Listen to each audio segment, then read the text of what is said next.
Have you ever had a reading that just did not make any sense? Hi, my name is Tracy. I'm a psychic medium, Reiki master, and I have this happen to my clients all the time. They get a reading from spirit and it does not make any sense. An example of one, it's one of my favorite stories that I tell my clients, is about a lady who came to me for a general reading. She wasn't asking for a specific topic, just a general. And what the guardians kept showing me was a big fluffy cat and motorcycles. And of course they said other things, but that was kind of the overall reading. Was they kept talking about, they kept repeating big fluffy cat, motorcycles. And I remember her looking at me going, I don't know what they're talking about. And I go, I don't know. This is what they're adamant about it.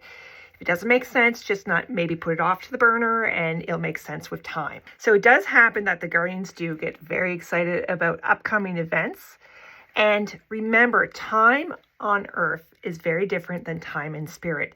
So if you ask about when something's going to happen, it's not always clear. So some time passes, and like about a year passes, and then I run into my client. And at the time, I was very heavily pregnant with my second child.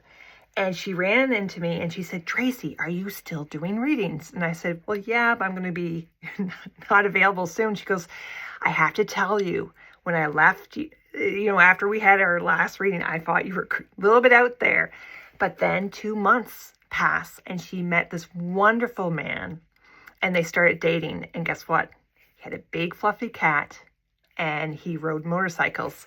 So now her whole life is about spending time with him and this wonderful cat and enjoying their motorcycles. If you're interested in getting a reading from me, it starts from $25 for a general energy recorded message or one-on-one phone reading for $75 Canadian.